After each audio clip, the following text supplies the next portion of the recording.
Welcome to USC Trojans Live for Labor Day and reviewing week one of the season. And hey, just so you could all see this, all right, you might have noticed that the Arizona State game on Thursday against Southern Utah was delayed by a severe thunderstorm.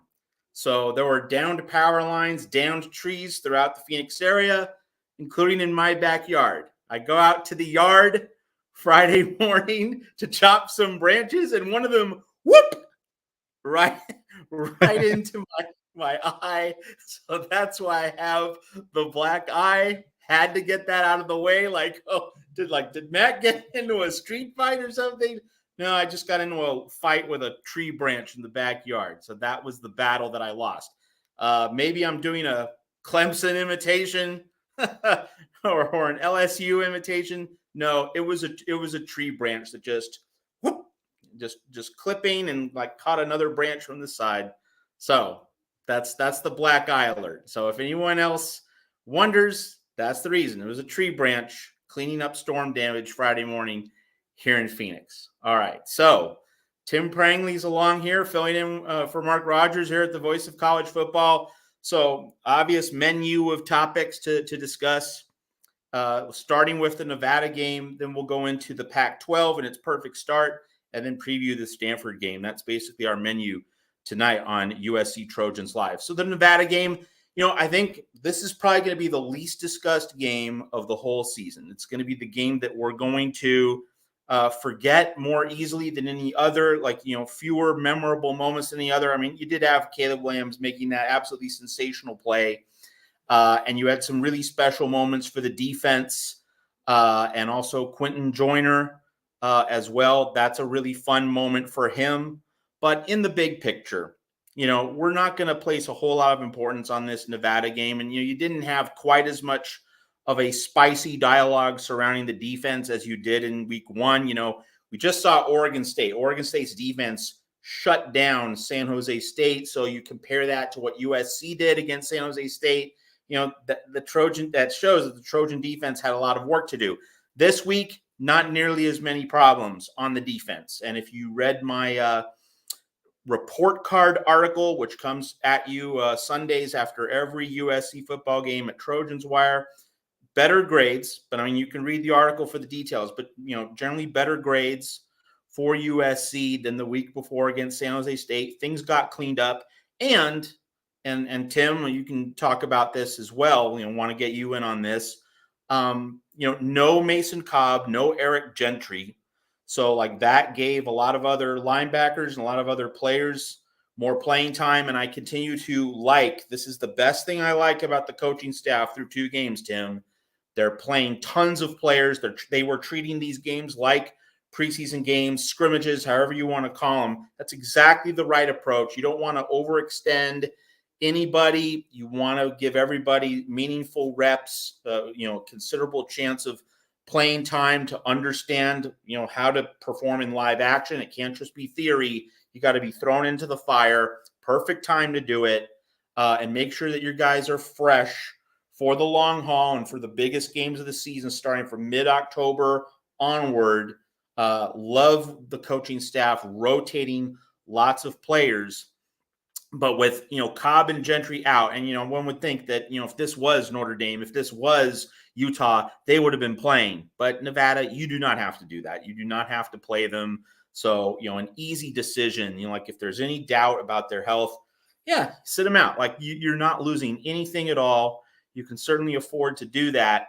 And so with, a lot of backups cycling through and a lot of guys getting a chance to play, you saw a fairly responsible, contained defensive performance. And I think the defensive line in particular, hey, it is only Nevada, with that caveat exists. And we have to just put it out there to make absolutely sure. We're not going to say, oh, the defense turned a corner. No, we're not saying that.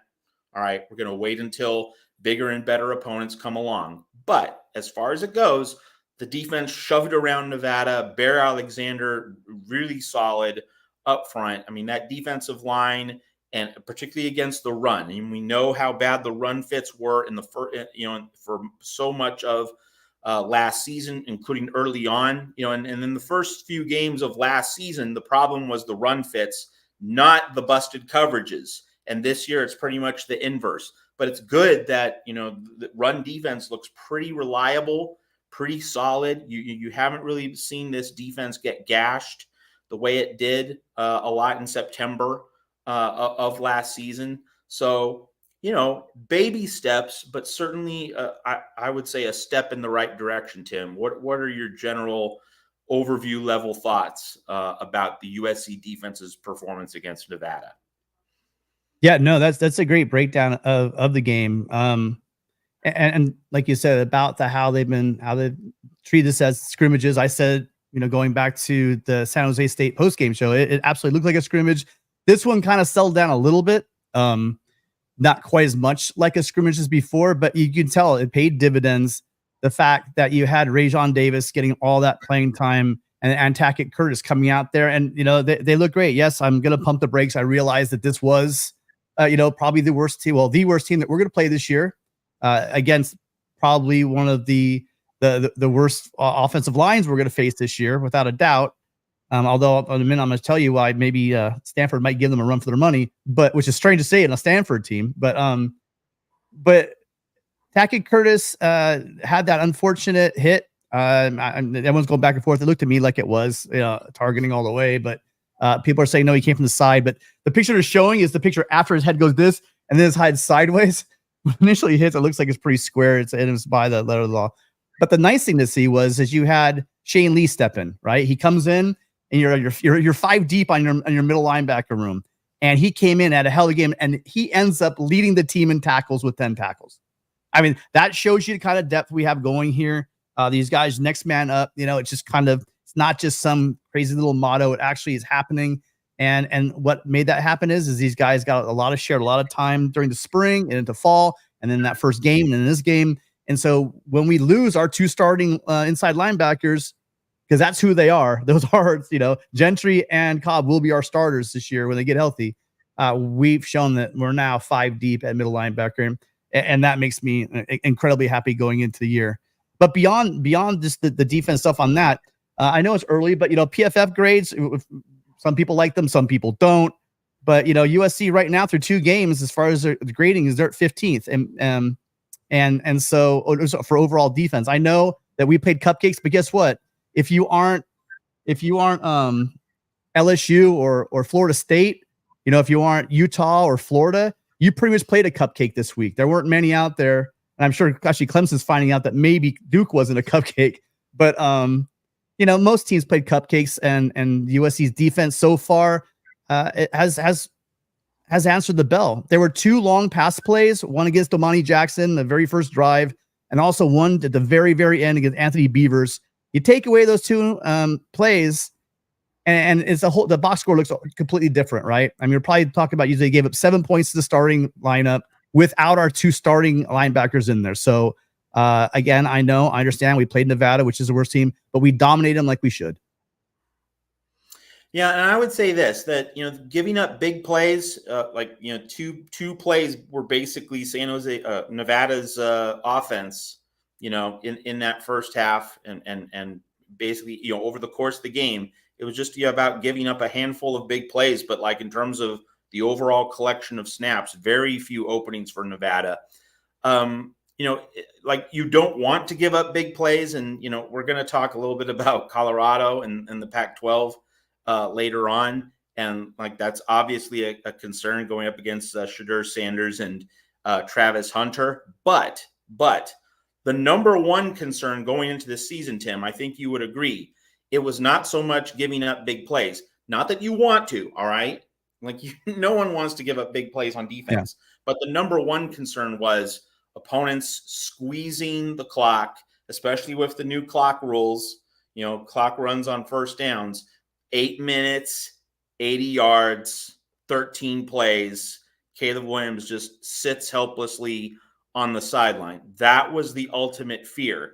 And it doesn't seem right now that the defense, is likely to give up that kind of drive. Now, again, better opponents are coming, but, it seems as though this defense so far, it's built a profile where it's going to shut down the run first.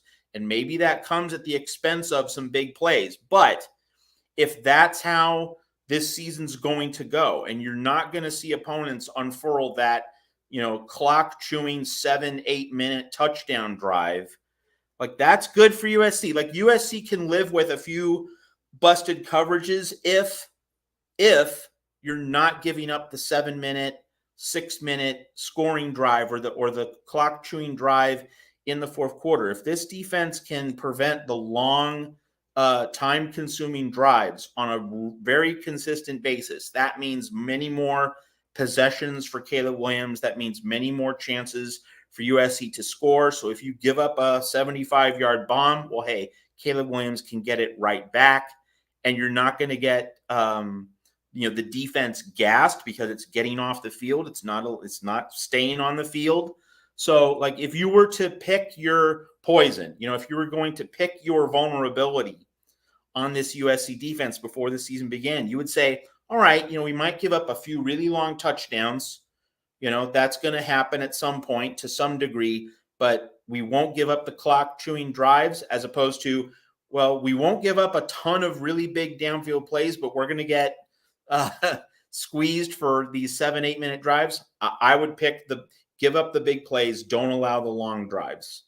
And that's at least, through 2 games. It's early, small sample size, but that is what we seem to have right now. And like if we go through 12 games with the defense stuffing the run and allowing the occasional deep ball, but not allowing very many, if any, drives over 5 or 6 minutes, sign me up. I will take that package of, that collection of weaknesses and strengths. If that's the mixture for this defense, sign me up. I will definitely live with that.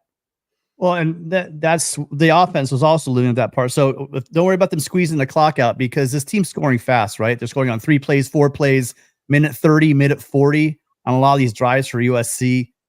Quick hitting. So we do factor in who they're playing, but they are scoring fast. And like you said, there were a number in the last game and in this game. The reason why I brought the explosives, Matt, is because that's where they did run into trouble. Think about Tulane last year. At the end of the day, yes, the defense was bad, but what really unraveled was the end is when they give up those quick scores like they have. And we saw it again. Well, we saw it, against the San Jose State, and we saw it again on Saturday. And once they get those cleared up now, most likely Anthony Beavers won't be out there when we're playing Oregon, when we're playing Washington, when we're playing Notre Dame. But at the same time, that first touchdown, the play that led up to the first touchdown against Domani Jackson, he's most likely going to be in a rotation, if not our starting corner for the entire year. So that was a little bit disheartening. But the difference is in this game, it wasn't broken coverages. It looked, for the most part, they fixed a lot of those run fits. There were no issues. The edge was set. This guy is a mobile quarterback. He did get some yards on the ground, but really pretty much contained him overall. You didn't see the breakdowns in the secondary like we saw last week, especially on that last play right before the end of the half, where you got a guy just waltzing into the corner of the end zone. So they are tightening things up.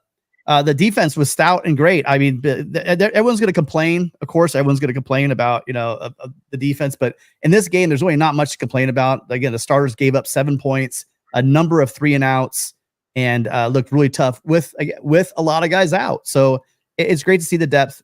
And I'm excited to see if they get short up to some of those explosives before we get against the teams where they're really going to hurt us, like Penix or against Notre Dame, where if you make a mistake in the secondary, they're going to make you pay for it. Yeah, absolutely. And, the one thing to keep in mind about USC playing these 2 cupcake games early in the season, you can say, yeah, they're just cupcake opponents. Well, if you're going to bother to play cupcake opponents, you need to look good against them. Like Oklahoma absolutely blasted Arkansas State. Doesn't mean that Oklahoma is fully back. But if you play Arkansas State, like, you should go nuclear on them.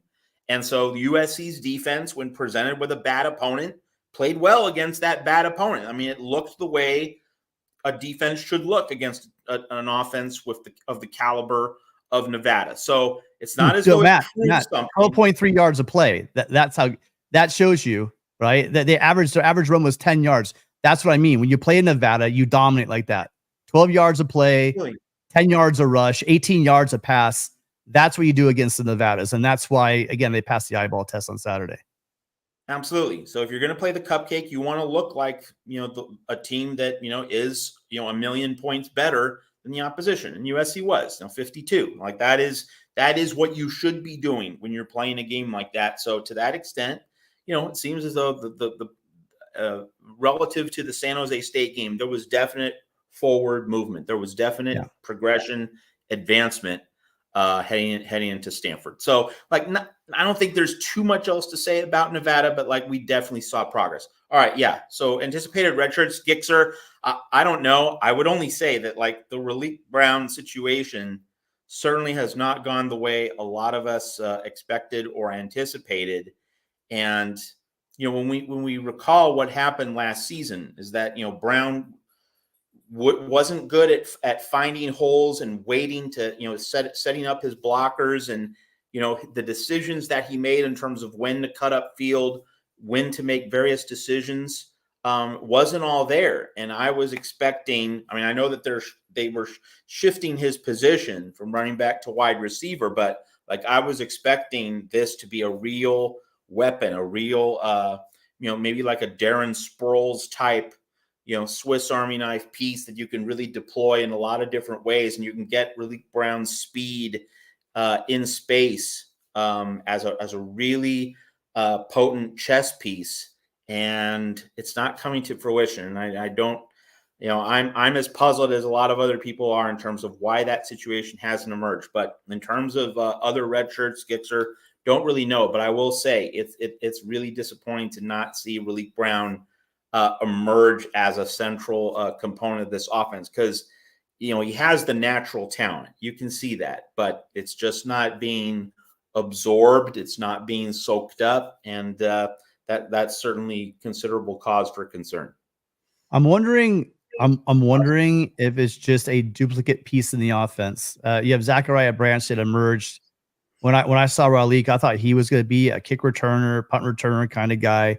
Like you just said, a chess piece so you can motion out into the slot or from the slot back into the backfield, or some little gadget piece you can add to your offense. But it's appearing that piece, that role is becoming Zachariah Branch. And I wonder if that has something to do with, so he was obviously asked or whatever. There was something went on where he moved from running back to the slot receiver position. But then when that first depth chart came out and he's buried fourth on that depth chart, it was like, wow, okay. And, I wonder if I don't want to guess what's going on, but, they talked about last week that he was in the scout team. I turned to someone right away and said, I wouldn't be surprised that, and sure enough, he was redshirting. So, we saw this happen last year, right? Look at the GB1, Gary Bryant, kind of same kind of thing, right? That wide receiver room is full. And it's not an indictment on Raleek. He's an amazing athlete. It's just, it's so full back there. Where's your spot? And with the emergence of the running backs with Quentin Joyner and his play, there's a lot of stuff going on that I'm sure is making Raleek think maybe, what's best for me, So, I don't want to speculate, but that looks like what's going on. And then we have another one, Slap Happy. Thank you so much for the $5 sticker. We appreciate you. You're always here, always supporting, and really appreciate everything you did for us. Really quickly, talk about the new guys. So I just talked about Zachariah Branch, that great catch in the corner he had, still continuing to add to his lore this very young career. Miller Moss is not young, but this is 2 straight games, Matt, that he's come in, as the middle reliever, I guess, or maybe even the relief pitcher coming in, and all he does is come in, lead the team right down the field, score a touchdown, 7-10 again. How are you feeling as far as, God forbid something happened, but I'll tell you what, as far as anyone else in the country, I'm about as happy as anybody. If we did have to go to a second string, let's say, I don't know, we're in the conference championship game. Let's say someone has a lower leg injury. This time around, I do believe that we might be a little more prepared. Yeah. Miller Moss looks the part. I think that seems pretty clear that you see so much more steadiness and decisiveness from him. And you can say it's garbage time, but really, he comes in and there's not a whole lot of drop off. The offense functions really, really smoothly under his guidance. That shows the step that he's made from last year. There is a criticism I have of Lincoln Riley, though, while we're talking about Miller Moss. Should have inserted him at halftime. Should have inserted him first drive of the third quarter. 35-7, and Nevada's without, let's just call it for what it is. Nevada's not good. You're really worried about that 28-point lead getting whittled down? Lincoln Riley didn't need to wait nearly as long as he did to insert Miller Moss. I thought that should have happened right at the start of the third quarter. You're up 28 against a not very good team. Coaches have to have a little bit of faith and trust that, okay, it's only halftime.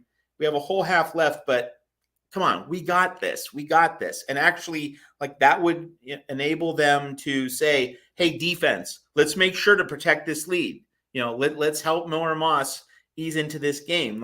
That would be a motivational tool for the defense. So I really think that Miller Moss could have gotten into the game much earlier, which would have allowed Malachi Nelson to get more time. So that's my one criticism. I don't have anything else, but that's my one criticism of Lincoln Riley from this game. I think he could have made that move to Miller Moss much, much earlier. Right. Dawson asked how many people that were played. 63 people got snaps in this game. 63. So again, they're still rotating people in. Obviously, this is Nevada. They didn't quite rotate the way they did. It wasn't the snap counts we saw last time, but majority of the guys, especially on offense, of those, there were 31 guys that played, and the majority of them had a double-digit snap count. So they're still rotating it quite liberally and doing it with success. And Logan, I want to address this from Logan Dowell. Logan, Caleb already has a Heisman. Now, I know it would be special to do what Archie Griffin did, 74-75, and become the second man ever to win it back-to-back. This season's about making the playoff, and it's about winning the last ever Pac-12 championship. It's not about the Heisman, and Lincoln Riley as a coach, and I think Caleb Williams as a player.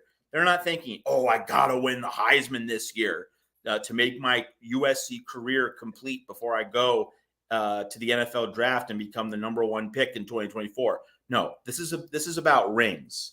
This year's about championships. So you have the Heisman. Would it be great if you won the Heisman again? Yes, but the Heisman, let's look at it this way. Maybe the statistics are needed to win the Heisman, Logan. Let's just say, as a hypothetical, that he does need the stats. As a coach, as a and Caleb as a leader, you need to think, if I win the Pac-12 and I get to the college football playoff, if I make that statement, that probably means I'm going to have an amazing season. That probably means I'm going to win the biggest games on USC's schedule, or at the very least, I'm going to play really well in USC's biggest games this season. What Caleb Williams did or didn't do against Nevada, not going to influence the Heisman. No one's going to say, he went nuclear against Nevada, and give him the stiff arm trophy. Look, we know that's not going to decide it. It's going to be Notre Dame. It's going to be Utah. It's going to be Washington. It's going to be Oregon. And then if he gets to the Pac-12 championship game, which, would be his final argument in what could be a crowded debate. And, the Pac-12 could, let's deal with this point, Logan, and everyone else watching here at the Voice of College Football. Pac-12 could have 3 Heisman finalists. That's no joke. That is an entirely realistic possibility right now, whether it's Caleb and Penix and Shedeur Sanders, or maybe Travis Hunter gets in there. If Bo Nix could be in there. There are lots of Pac-12 Heisman candidates right now. And so if it's Caleb against Penix, or if it's Caleb against Bo Nix in the Pac-12 championship game, that right there could be a Heisman deciding game. So it's not about Nevada. It's about the long haul. And if USC wins the Pac-12 and goes to the college football playoff, pretty strong odds that Caleb Williams is going to be, really one of the 2 top players in the country. He's going to have a very legitimate shot at the back-to-back Heisman. So the winning will lead to the Heisman. It'll all take care of itself. I think that's the best way to view it. Caleb even said to himself last year as acceptance, he basically said, hey, I'm up here getting this trophy, but all you guys are in the playoffs. So, even Caleb's thinking about the bigger picture, the bigger thing. But I'm not gonna lie to you, Matt. That guy wants another Heisman Trophy as well. And if we got Bo Nix up there playing Portland State and stacking his, that's a thing that I don't like. At the end of the year, every yard he got against Portland State is gonna look like he got it against an FBS team. And I just honestly think you can go ahead and play some FCS schools, but that should not count in FBS stat sheet. That's just the bone I want to pick. The main thing is no one should overvalue that. Like, okay, what do? You scored 81 on Portland State. Give yourself a medal and an orange slice. No, I mean, what I mean is the 5 for 6 touchdown passes he threw and the 400 yards he threw for against who? An FCS school. Yeah, that's what I'm saying. Of course. At the end of the year, they accumulate and they'll show a stat line for the year, Matt. Yeah. They'll show a stat line for the year, and those yards will be included in there. Yeah, that's right. But we know that it's going to be decided by the biggest games on the schedule. So no worries and no concern from my end. Let's put it that way. Before we move on, a couple more young guys that got in there that had a hell of a game. You had obviously we saw Quentin Jordan where he took that thing to the house. I've been talking about it just since the preseason. Rick and I watched the preseason game together, and one of the guys that jumped off the page to both of us, we said, that dude's fast. And I've been saying the whole time that he would slowly get inserted in his role. I didn't think he'd be this fast. I'm actually thinking he's going to start getting some regular, he's going to be some carries, just to get that guy. Lincoln Riley's offenses really usually have that guy. It's just that dynamic like that. It's going to get you stretch those defenses. And when you start stretching that defense out and then they start that box gets soft, you got a guy like that can put his foot in the ground and just plant and go. That's the kind of guy that's going to be effective. And then again, now you got a two-headed monster. You get the run game going, you get the passing game going. So, it's as great a game as Marshawn Lloyd. Austin only got like 2 carries. Lloyd had an amazing game, but man, that's one more guy that flashed. And then another guy, young guy, the Deuce Robinson, starting to show us also why we were all so excited to have him. And he had himself a great game last game, and that catch and run, the way he pulled away from the defenders, was something special to see. What do you think about our young guys, Matt? Oh, there's just so much to be excited about. You kind of laid it out. To me, the biggest thing is the biggest freshman is, Deuce Robinson's look great, but Zachariah Branch to me really is, I think, a centerpiece of this USC season. And he's a centerpiece because if he can develop, and let's remember, USC is off on Saturday, September 16th. So there's going to be just a lot of time for Zachariah Branch to be on the practice field and soak up knowledge, learn in this first half of the season. And I said this to Mark Rogers last week, and then it's worth repeating this week. And I'm probably going to repeat it on future Monday shows here at USC Trojans Live. If Zachariah Branch in his learning curve can develop, if that learning curve can accelerate such that by the Notre Dame game, he can be an elite, true wide receiver number 1, who takes the top off defenses and who has, the speed to totally change the dynamics in an opposing secondary. If Zachariah Branch can be ready to be the big dog in that wide receiver room by the Notre Dame game on October 14th. So he has, almost a month and a half in which he can grow and develop into that kind of player. If he can learn quickly enough to be that guy, to be the dude in the wide receiver room by mid-October, that's a game changer. And it's because, and this is I'd say a modest point of concern, not huge, but modest, because the receivers are doing their jobs and there are a lot of weapons to go to as we keep seeing every week, whether it is Deuce Robinson or Taj Washington or Brendan Rice or Mario Williams, lots of options, but we haven't seen the Jordan Addison replacement. We have not seen someone play at the Jordan Addison standard from last season with the speed that just totally distorts an opposing secondary. But Zachariah Branch has the potential to be that guy. He has the potential to truly be the Jordan Addison replacement. I went into this season thinking that Dorian Singer would be the Jordan Addison replacement, the guy with the skill level that could provide performance and can shape the field on the same scale that Jordan Addison did. I don't think we've seen that through 2 games, but I see the potential of Zachariah Branch to be able to do that. So if he can really get up to speed, word choice intended, by the Notre Dame game, that is a profound game changer for the USC offense if it happens.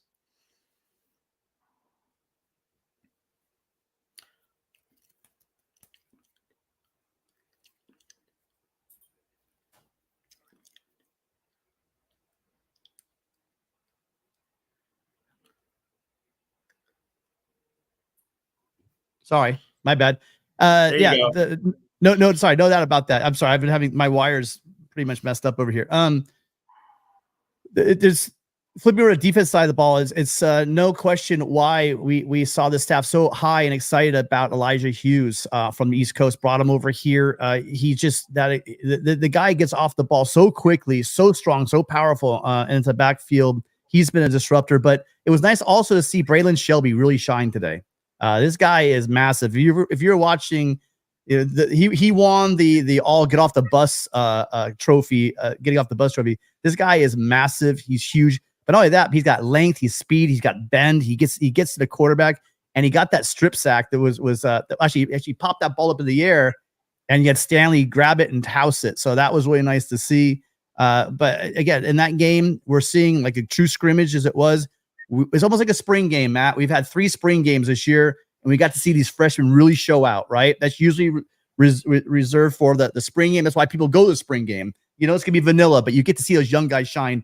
And I mean, these freshmen will be starting all the way across the country, without a doubt. All these guys we're naming. So it's great to see them play. And then I'm not even talking about Mekhi Lemon. He caught that ball on that kickoff, and he tried to stretch it out. He showed off that speed that everyone's been talking about in practice. So really a great game. You can't take much from it, obviously, but they did what they were supposed to do. They held him under 50 yards rushing. They shut him down. Only 5 first down. I think on third down, there were 5 of 16.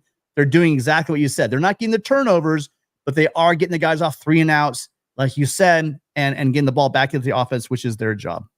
And let's be real. Like, as wonderful as it was to have all those takeaways in the first half of the 2022 season, like all of us, you, myself, Tony Altomore, Rick Anaya, like we all worried what happens when that turnover faucet, gets shut off, and the defense has to get 3 and outs and just get off the field without benefit of a turnover. What then? I'm loving this. I like.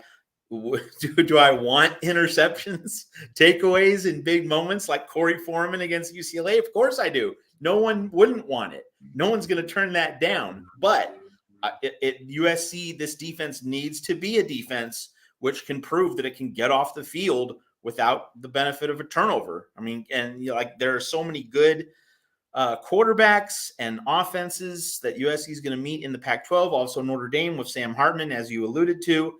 Got to be able to get off the field on 3rd and 8 without, getting an interception. You have to be able to just get that defensive stop. So liking that trend very much. Opposing teams' 3rd down conversion percentage, not very good for the opponents. Great for USC's defense. That's a very encouraging trend early on. As a huge function of that pass rush, we talked about the young guys with Shelby and with Elijah Hughes. But remember, we got Jamil Muhammad absolutely just crushing it as well. Then you got Solomon Byrd, rusher on the team, I would say. Yeah, Solomon Byrd was there. He was the whole. I was watching the line the whole day. He was a step behind. There was one time where he could have got that sack, but Brandon Lewis got just back to the past the line of scrimmage. So he, the function, the reason why they're doing so well on 3rd down as opposed to last year is that pass rush is bare right up the middle. Because when you think about it. Think about when USC's pass rush, right? Think about when USC's defense have been solid. You had like a Sean Cody, a Seth Ellis, a big Mike Patterson, Leonard, Big Cat Williams, Stevie T, Antoine Woods, right? Those kind of guys that could do 2 things. One, they collapse that pocket. They're space eaters on run plays, so they get double teams, allow the fill those gaps and make the play. And again, it's going to all start up. We all know in football, it starts up front. And our offensive line, our defensive line is looking really good. I'm wondering where LFG is. He kept giving me a hard time telling me how bad our offensive line was going to be. Well, again, is this according to PFF? But according to PFF, our O-line is 11th in the country in pass blocking as a unit and number 15 in run blocking as a unit. I think that's a pretty good recipe for having a good season. And I think as this young line together, as it gels, of course, the competitions get tougher, but these guys get more and more reps together, and we know with the offensive line, that's what you need. Oh, really quickly, but you guys, it's really quickly, surprising. sorry, we got 127 of you guys on here right now. Do us a favor. If you're not already subscribed to the channel, if you're enjoying what you're hearing right now, go ahead and give us that sub. It's the greatest thank you you can give us for any information we're giving you. It's free. It's easy. It takes 1 second. We're really trying to get to 4,000. So if you're out there, one of the 127, if you're not subscribed, please do us a huge favor and go ahead and just hit that like button and also hit the notification bell. That way, if we go live, Rick's been going live and people have been going live during the day. Rick had a great show on last week at 9 a.m. If you didn't have that bell, you probably missed it. So make sure you hit the notification bell as well. Sorry, Matt. Yeah, no, I mean, so, in terms of everything that's going on with USC, it's fascinating to see the evolution of this team and the way things are going. We have another one. Eddie Chase. Thank you, Eddie Chase. Fair to say that Lincoln doesn't seriously care about defense. Super genius, but he'd have a few titles by now if he had a top 30 defense. Fight on. Well, Eddie, I don't know what to say to you. He's addressing it. He came into here. We had our roster on defense was really bad. He walked into Oklahoma and their roster on defense was really bad. And he was saddled with Mike Stoops as well. Is Alex Grinch the answer? To be determined. And I'll just keep following on until he shows us, this is his audition. I think he knows it. I think he said during the preseason, he knows his job's on the line. He said every year as defensive coordinator, your job's on the line. You go out there, you perform or you don't. If for whatever reason that it doesn't work out, I'm sure that Lincoln will have a choice to make. But I from what I'm seeing from this defense, from what I've seen up front, it's not necessarily the people we're playing, but when we're playing inferior competition, as opposed to previous years when we played inferior competition, we are shutting them out in the first 2 to 3 quarters and then coasting to a game win. So we will see once we start seeing the Utahs and the Notre Dames and the Washingtons and the Oregons come onto the schedule. That's when it's really the rubber's going to hit the road, right? But right now it's looking good. So why don't we wait? I know as fans, we always want to jump the gun, but why don't we wait a little longer, see if he actually does it? And I don't think we need a top 30 defense. We have a top 50 defense. We could backdoor our way we could win the Pac-12 and backdoor our way in the playoffs. You thought? Also, I'll say as well. When you play in the Pac-12, you're not going to have a top 10 defense. You're just not. With the offenses we have here in the Pac-12, you're not going to be a top 10 or even top 20. It's going to be difficult to do. We have watched at the end of the year. I think last year they had 8 quarterbacks that passed for 3,000 yards. Okay? I think that's a record of some sorts. I'm not sure, but that sounds like it must be close to it. And you're not going to shut down Pac-12 offenses. And just like we talk about the defenses in the Big Ten, is that a function of are the defenses a function of some of the offenses in the Big Ten? Right? I'm looking at you, Iowa. I'm looking at you, Illinois. Right? Things like that. The other way around, they say, well, are the defenses that we're looking at in the Pac-12, is that a function of the quarterback play and the offenses we have here? Your thoughts on that, Matt? Yeah, Eddie, I mean, this question is going to be with us until we get to the big games. And so, first off, we got to worry about Stanford. And Stanford used a lot of tempo. This is no longer David Shaw's offense. It's definitely Troy Taylor's offense. And USC needs to be ready for the tempo that Stanford's going to bring this coming week. And then, of course, Eddie, as I'm sure you're aware, that Colorado game now looks a lot more interesting and tricky and dangerous for USC. And so, how that USC defense plays on September 30 in Boulder, that now becomes a much bigger plot point, because before the season, and hey, I'm going to be the first to admit I was wrong about Colorado and Dion. I thought 3-9 would take some time for all that material to come together. Didn't. I thought, there was talent there, but just throwing all those transfers together after the spring game, I thought that would be a real problem. Obviously was not. Dion, also Sean Lewis, his offensive coordinator, rock star hire. That was a great hire by Dion. They made it all work in week 1. And we can say that TCU was bad, but still, Colorado balled out. Colorado was just absolutely outstanding on offense. And it's not as though TCU didn't know what was coming. Like TCU knew that Colorado was going to throw some more. Colorado still scored. Like that's a good analogy in baseball.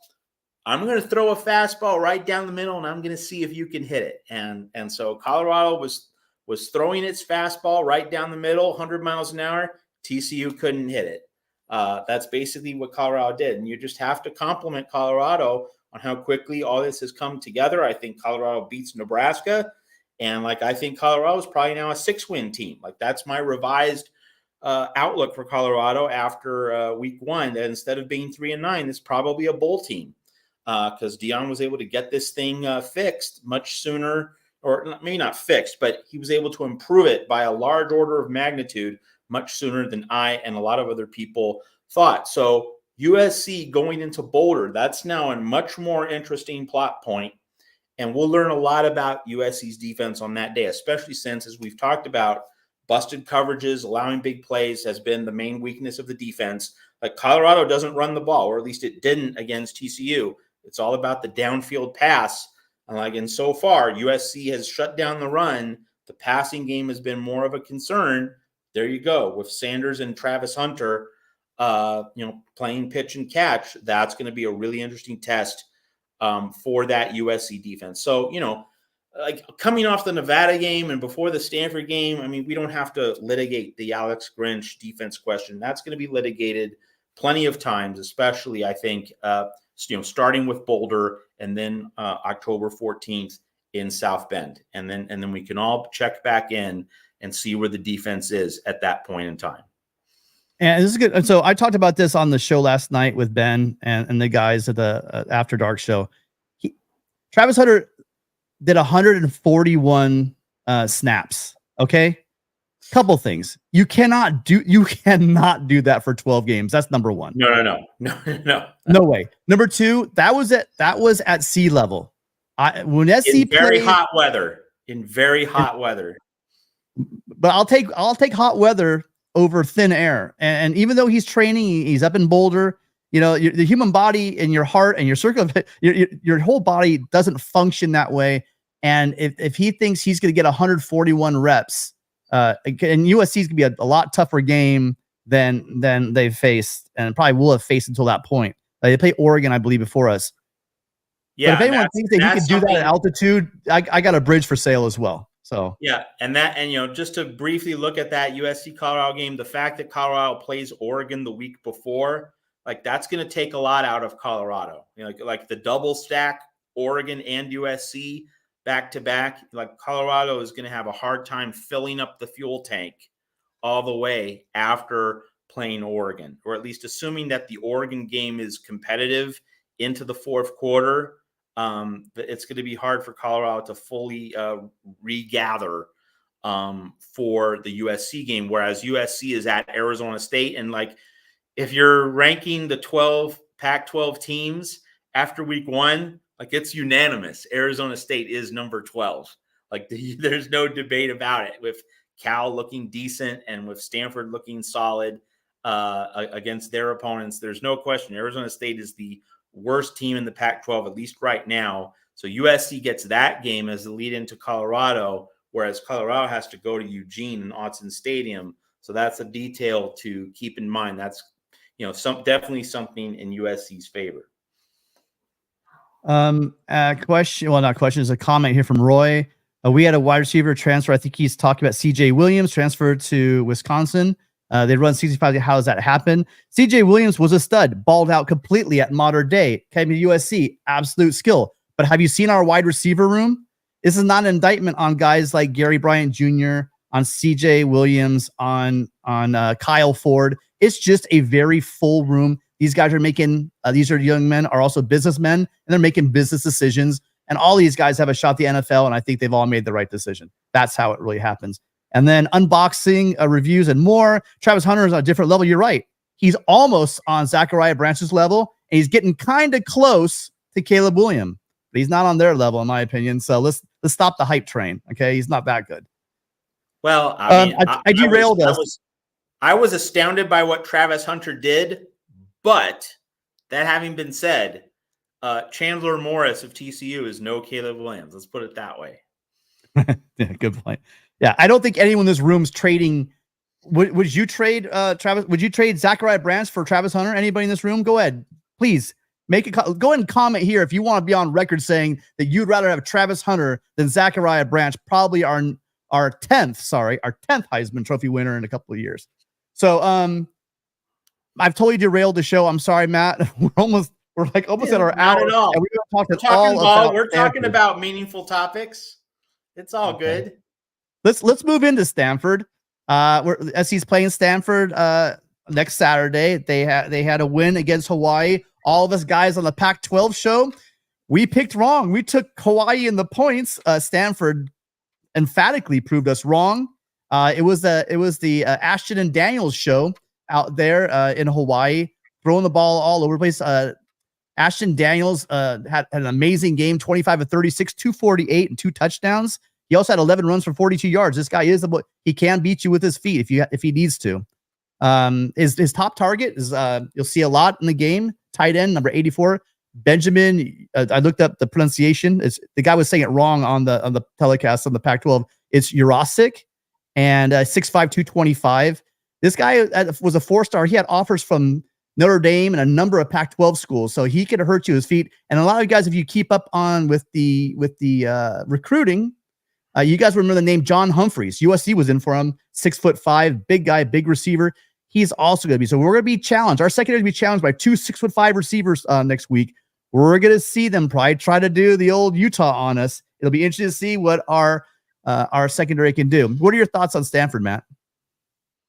So I mentioned earlier that Stanford was using a much faster tempo, and David Shaw was the absolute antithesis of a fast tempo offense. So guys need to be ready to, regroup after the snap and after each play. They need to be ready for no huddles, hurry ups, just Stanford getting right to the line of scrimmage. Like that is going to be a fundamental challenge of Alex Grinch and getting his guys organized. So that's one of my main concerns. And then the other thing is, the pass rush. You mentioned the pass rush and that it really increases the margin for error in the secondary and in the linebackers. With Stanford running a fast tempo offense, are the pass rushers going to get exhausted? It's gonna be really interesting to see how USC is able to manage that, especially if Stanford tries to go at an extremely fast pace. Which if I'm Troy Taylor and I'm thinking about how to win this game, I want to see if I can absolutely run this USC defense ragged with up tempo, passing a lot early, but then maybe mixing in the run in the middle of the game, especially if the scoreboard is close. And then maybe I can wear these guys down in the second half. So just Stanford's tempo, USC needs to be ready for that. And, like this defense really has something to prove. And I wasn't expecting Stanford to hang 37 on Hawaii. And, Hawaii looked pretty good against Vanderbilt in week 1. And I picked Hawaii to win that game over Stanford too. One of the things I discounted, should have factored in a little bit more. That was a Friday game, so Hawaii had a short week. And that Vanderbilt game was a weather delayed game. Like there was a lightning delay in Nashville. That game was like 2 hours late starting. And then Hawaii had a short week playing this game on a Friday. Rainbow Warriors looked a little ragged. So like that might have had something to do with how easily Stanford performed. So the Cardinal might be a little bit overvalued. But of course, if you're a coaching staff, if you're Alex Grinch, you got to say, whoa, these guys can run up tempo pretty well. We really need to be ready. And hey, going into the off week on September 16th, this is good. Like Stanford being better than expected, good, because you're going to get more lessons learned, more teachable moments heading into that off week, so that when other future opponents on the other side of that off week go up tempo and try to go into their bag of tricks, this Stanford game might wind up preparing USC's defense on a level that we probably didn't expect before the season began. So Stanford's tempo really is the main thing to watch on Saturday. Somebody's got to clip these receipts. So we got a couple of guys. I'm assuming they're not Trojan fans because they seriously can't be real.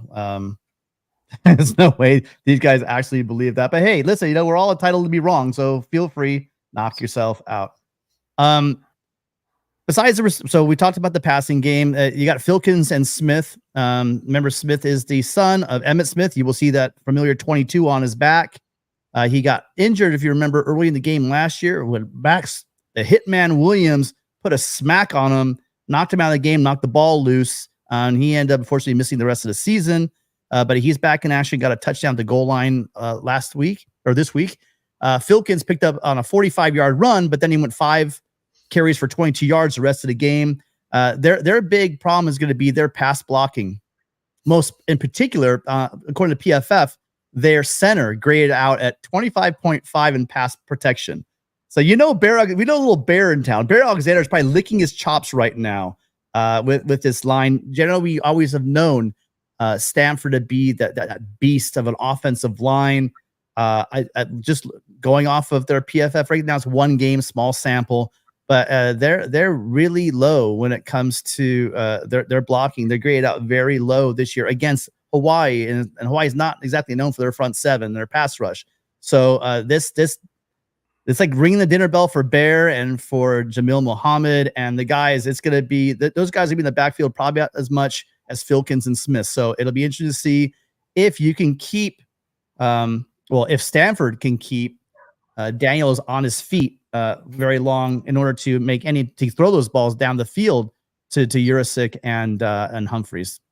Matt, what do you think when you have a offensive line that's porous, especially right down the middle like that? It's got to be worrisome for the Cardinal. Well, and I think that this plays into, though, the idea that Stanford's going to be as fast tempo as it possibly can, maybe even a true no huddle, hurry up type offense, because that's how you can minimize the weaknesses on your offensive line. If you're going really fast, you take away the legs of the opposing team's defensive line, and also like you get the ball out quickly. Like I think that's also going to be a feature of the Stanford passing game against USC. You're throwing the ball quickly, 3-step drops, boom. That will negate the pass rush. And so one of the things that Alex Grinch needs to have, and also Sean Nua, they have to have their guys ready on the defensive line. Get the hands up. That's going to be like batting down passes, getting into passing lanes, and making sure like the quick slant, the immediate button hook or the quick out, like make sure that that's not readily available, or at least if the Stanford's going to try to attempt those quick passes, they're going to have to put the ball over a sea of hands, and that could set the table for some interceptions and a tidal wave of USC points. Yeah, and slowing them down, but I just their run blocking grade against Hawaii was 61. So I mean, it's to be another great chance for the strongest part of, I think, really beginning. You got to flip your coin. Is it going to be the linebackers or is it going to be the defensive line? But both the first level and second level of this defense really are showing out. This will be another opportunity to give them a statement game as it slowly steps up again in competition. Thoughts on the score, Matt? I mean, we got some people already posting some scores for us here. We had 2. You guys go ahead. Listen, if right now, do it. Get on record right now.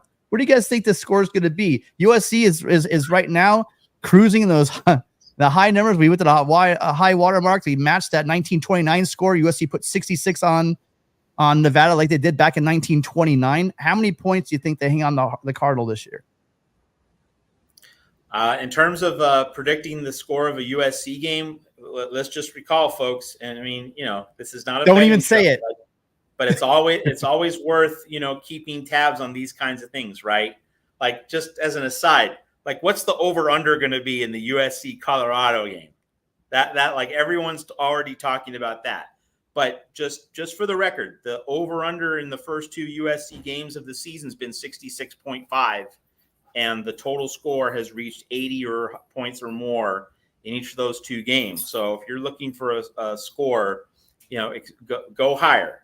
Bob Barker's dead, but like on our Price is Right pricing game, we should go higher with the predicted score. I'm going to say USC 56, Stanford 31. I think you're going to see Stanford get some points late. Like I don't think it's going to be I don't think Stanford is going to just be excellent the whole game, but I think Stanford will land a few shots early. Then USC settles in the middle third of the game, and then Stanford gets a few garbage touchdowns in the fourth quarter. But USC is going to score over 50. And that's just an amazing part of life as a USC observer, as a USC fan. Like, you go into games thinking we're going to score 50, or at least we're going to score really close to 50 when we go up against a good team. That such is the consistency of this offense. So 56-31 USC. That's my score. Yeah, I'm thinking. So I'm going somewhere in the middle of a lot of these. I did 59 for the first game. I'm still feeling 59 again. I'm going to go with 59-13. I think they get a couple of field goals and a touchdown. I'm really feeling pretty damn bullish on our defense, Matt. I know at some point it's going to burn me, but I just don't think that. Yeah, actually, I'm going to take it back. I'm throwing another touchdown on, because I do think that we will be susceptible to that pass, those intermediate passes to those big guys. So I'll bump it up. Let's make it 20. I say we do 59-20. It's going to be a high scoring affair. Yeah. But something ridiculous. I think the reason why, here's one thing to keep in mind. Like, we haven't yet gotten to that off week on September 16th. Like, that's going to be a week where you're going to see the coaching staff, really drill players on what they've seen on film these first 3 weeks. I've called these first 3 weeks kind of the mini season before the 9-game regular season, which starts on September 23rd, USC playing 9 weeks in a row. So I think there's going to be some more unsettledness. And let's keep in mind, all the players, all the rotations that USC's been going through, you could afford to do that against San Jose State and Nevada and not pay too much of a price. Stanford's better. Stanford has a better offense than San Jose State and Nevada. So you have that. But also, with all these rotations, you don't yet have the full continuity in terms of your established starters and your established defensive lineup, like what your main elite player rotation is going to be throughout the season. And this is not a criticism. Like, let's be clear about this. The coaching staff should be rotating lots of players in this early part of the season, but Stanford might be a little tougher, such that this necessary process of rotating bodies, what you said, 63 different players played against Nevada. So you're not going to have full continuity. And that's another reason why I think Stanford's going to score probably a little bit more rather than a little bit less. And the main thing is, let's get growth and development, player development during that off week, September 16th, and then really begin to go on a nice upward curve in terms of improvement and advancement leading into October 14th in South Bend for the big one. And you guys, just want to ask you guys again, we have some 120 again in here. If you haven't already subscribed to the channel, please make sure that you are subscribing. Each week we are dropping videos. Rick did a video last week, and I'm sure he's doing another one this week. If you want to know when that's going to drop, you need to subscribe and hit the notification bell in order to get notified when we go live. I think we're still trying to work out, Matt and I are trying to work out a call-in show for probably later in the week, one of these points when we get a phone system in here.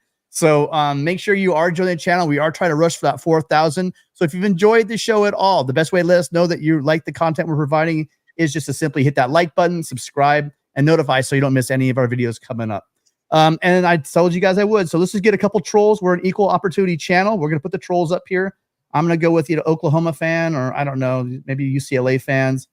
Yeah, lost their scores. Here you go. So this guy thinks that they're going to put up 40. This is a guy that would trade Travis Hunter for Zachariah Brandt. So, I'm not sure if he's cooking with if everything's going up the stairs, the elevator goes all the way to the top.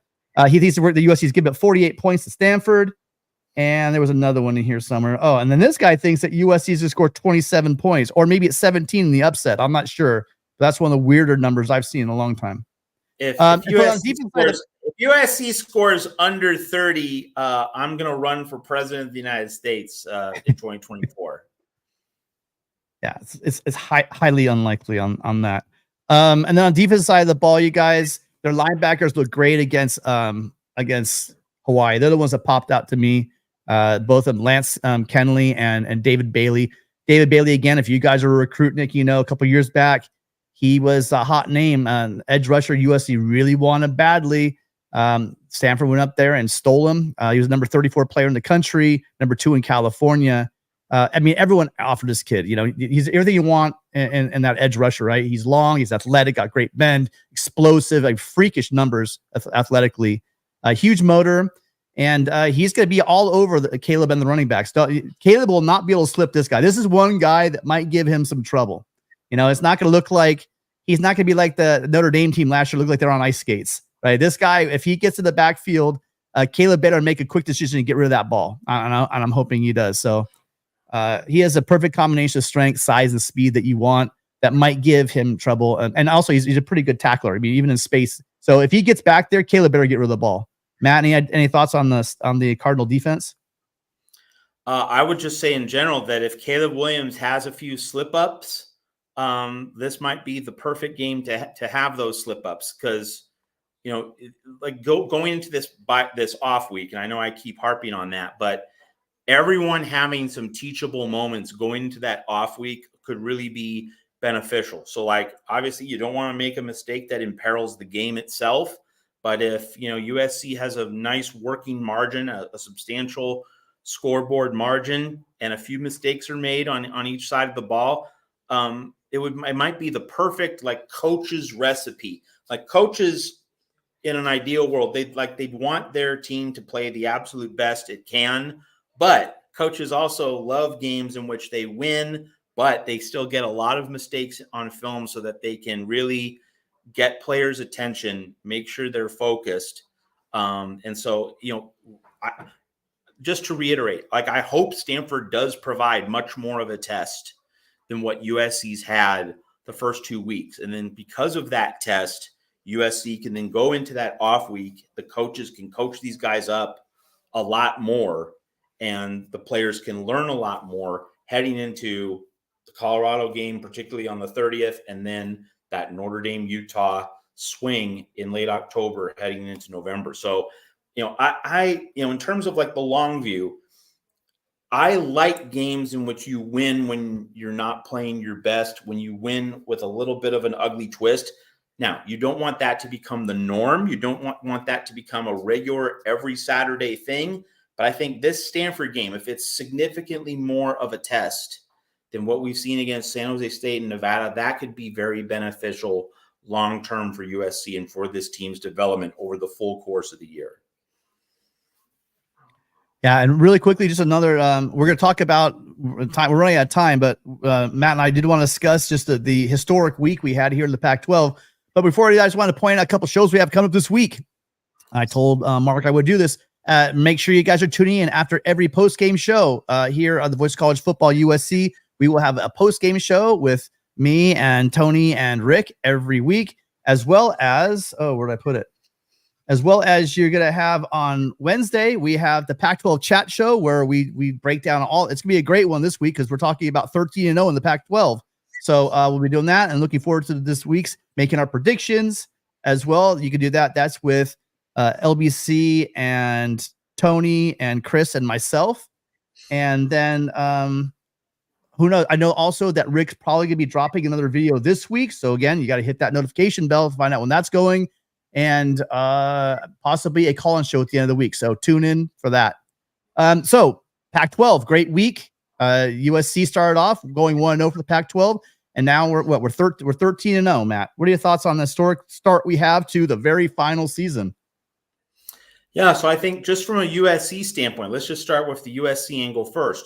Like, the Trojans could just be the same team that we expected them to be before the season, a team with the awesome offense, with, a flawed defense. Maybe like that's a team that's just going to meet expectations and play at a certain level, similar to 2022, maybe a little bit better. Like with USC at this point, like you're getting generally what you're expecting. But what might be changing is not so much USC, but the Pac-12. Like maybe, Colorado looking better than expected. Oregon State looking extremely strong on defense. Now, it was only San Jose State, but DJ Uiagalelei did look pretty sharp. And of course, plenty of people in the chat, like we all saw that Clemson game tonight. Maybe Dabo didn't know how to bring out the best in DJ Uiagalelei, whereas Jonathan Smith does. And and again, if Jonathan Smith does bring out the best in DJ, in Corvallis, then Oregon State is a serious threat to make the Pac-12 championship game. And it really needs to be said, if Oregon State is the real deal this year, guess what? USC doesn't play Oregon State. Utah has to play Oregon State. Oregon has to play Oregon State. Washington has to play Oregon State. So USC might be gaining a game on the field in the Pac-12 if Connor Johnson's Oregon State Beavers are the truth and are, a top-tier force in the conference. So I think when you look at the Pac-12 being so good, top to bottom, I think the two teams that really come through as major factors are Colorado and Oregon State. Like if they set the bar a lot higher than anticipated, that's going to change the dynamic of the race. And I think that, USC and Oregon, by playing Colorado a little bit earlier, that might be helpful, in terms for both the Ducks and the Trojans, not only in terms of getting Colorado earlier, but also in terms of getting players' attention earlier. Like I think everyone on the USC roster, everyone on the Oregon roster, like they know what Colorado is doing. They're going to see Shedeur Sanders and Travis Hunter and go, wow, we better be ready. We better be on it. And that could have a helpful clarifying effect on those defenses at USC and Oregon as we go along. So in terms of how the equation in the Pac-12 has changed primarily because of what Colorado did, but also because of DJ Uiagalelei looking solid for Connor Johnson's Beavers, that could have some ripple domino effects throughout the rest of the season. Hey, Traveling Fools, I don't know if you were on here at the beginning, but just gotta say, there was a major storm in Phoenix Thursday night. The ASU game, the Arizona State football game, got delayed a couple hours. So there was storm damage, trees in my backyard. Went clipping Friday morning, and like one of those branches whacked. Yeah, hey, TF, he couldn't slip that branch. He couldn't slip it. It caught him. So, yeah. That's a good point. And Troy Taylor, let's see how. He coached a hell of a game against Hawaii. He put a lot of film out there, though. I mean, they had to give it their all to take Hawaii. So, I think we should temper expectations for Stanford. I think that their offensive line is just not the offensive line. They have the big receivers. They always have the big receivers. We can see 6'5" guys coming into the Coliseum, but they just don't have that line that we're used to seeing with Stanford, which makes me feel a little better. DJ Uiagalelei did look amazing. I think you nailed it. I think it's a function of having a guy like Jonathan Smith. He's building that program. Last year, the Beavs were only missing a quarterback. My God, can you imagine if DJ was there last year?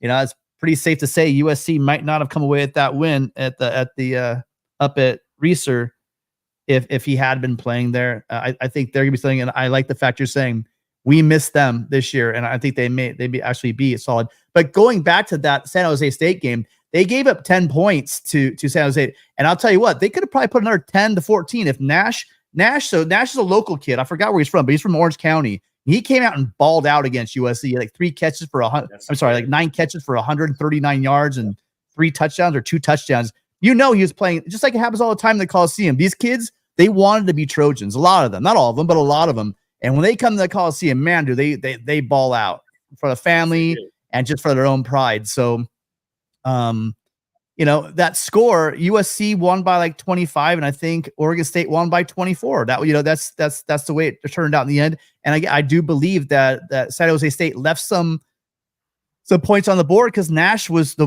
one had circus catches in the end zone kind of stuff that Nash was doing against us. He was dropping balls over the middle. He was wide open, just dropping them. So that did hurt their scoring. So San Jose State, no, they are definitely not Ohio State, but they're not a bad team. And USC should not be at 28, but it's not giving up 17 to 20 to San Jose State in that offense isn't. Everyone's discounting Cordero. You guys watch. Let's go into the season. Let's look how well he does in the Mountain West. He's going to light it up in the Mountain West, and I think San Jose State might actually be a contender for the conference. So keep that in mind as well. So what about the other teams, Matt? Anyone else? Did anyone else surprise you in the Pac-12? Were you surprised by the UCLA score? I didn't think. I mean, Cal scoring 58. Like, wow, I didn't see that Wow, coming. yeah. I mean, we'll see how bad North Texas proves to be over the course of the full season. But really, Cal scoring 58. That was certainly a surprise. Yeah, UCLA. Well, I mean, you have it's going to be interesting to see how Chip Kelly juggles the quarterbacks. He started Ethan Garbers, but worked Dante Moore into the rotation.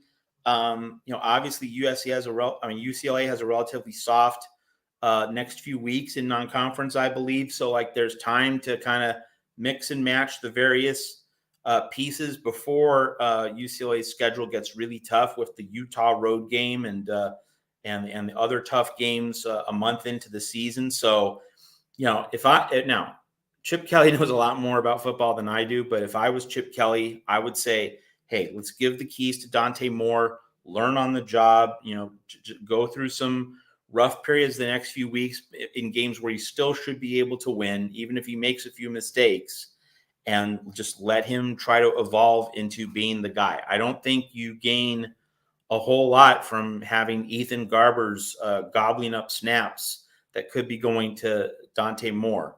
And maybe you'll see Colin Schlee, the transfer from Kent State as well. So like, I think the not that great offensive performance for UCLA against Coastal Carolina is a product of that cluttered quarterback situation. And I think the sooner Chip Kelly gives the keys to Dante Moore, the better for UCLA, which means that, if you're a USC fan, you're hoping, hey, Chip, stick with Ethan Garbers as your starter. So we'll see about that one. Yeah. I think you're right. When he came into the game, when Dante Moore came in the game, he's a true freshman, but that the long ball, the game stretched a little bit. The long ball came into play, and he throws in a pretty long ball. I gotta say that it's gonna be interesting to see if he's gonna make those freshman mistakes when the competition steps up a little bit. That's where you're gonna see those freshmen growing pains. But for now, I think it's good. He's getting his feet wet. And Chip Kelly, as much as I want to hate him, I don't hate him anymore. He's actually showed his human side, and he's a great coach. He is. He can game plan, and I think that their offense is gonna be fine. I think there's some questions. There's definitely some questions on their defense. So we'll see as the season goes on.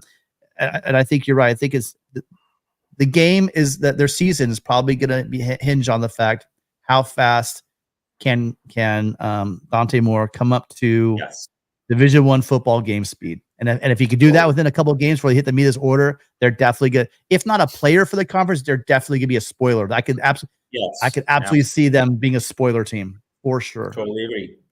Okay, so we're pushing the time here. Matt, is there anything you need to share with us regarding the channel that you and Mark are doing? Just coming here on Monday nights, and of course, if you want to join as a member of the USC channel here at the Voice of College Football at the medium or the top tier, you get our bonus cuts. You get our exclusive bonus segments. We have 12 of them in the hopper. So if you join, you're getting 12 segments of like 15 to 20 minutes on original standalone topics. Like, it's not garden variety. It's not like, what happened in week 1 of the season. You're getting some like all-time topics. You're getting some historical topics. You're getting some Lincoln Riley in a larger context topics, not the minutia of like the next game, but really some topics with really broad historical reach through the sport of college football. These are not the kind of conversations you'll find anywhere else. It's special to Mark Rogers and myself here at the Voice of College Football. So go to our USC channel YouTube page. There's a join button to the right of the subscribe button. You click on join, you'll get a pull down, 3 options. You join at the medium or the top tier, you get those exclusive bonus cuts from Mark Rogers and myself here at the Voice of College Football. Well said, Matt. So you guys will be back here. I think I talked to Mark, and I think I'm invading their show. I'm kind of a man without an island right now. So I think I'll be joining these guys for the rest of the season. And if you guys, again, like this show, the best way to let us know we want to get to that 4,000, please hit that like button, hit that subscribe, and then also the notification way over there to know when we will be dropping our next video. They'll be dropped throughout the week. And the best way to know is if you're notified by YouTube. So make sure you hit that bell as well. So Matt, thanks again for having me. Thank you guys. I was just stepping in for Mark, but I think I will be joining them. So it'll be a third wheel every week. And I look forward to seeing you next week, Matt. All right. And hey, Larry Pilgrim, I'm taking Utah minus the 6.5 at Baylor. All right. Well, that's it, folks. Thank you guys for being here. We'll be back here again, 8 o'clock Pacific, 11 o'clock Eastern for the USC live show. Rick most likely be dropping a video this week. Keep checking the channel. On Wednesday, we have the Pac-12, the Pac Chat show. And then, as always, after any home game or away game, you guys can catch us here live for our post-game show. We had some technical difficulties last week. Hopefully, get past that this week. So, looking forward to seeing all of you guys next week, same time, 8 o'clock Pacific. Until then, you guys remember, fight on.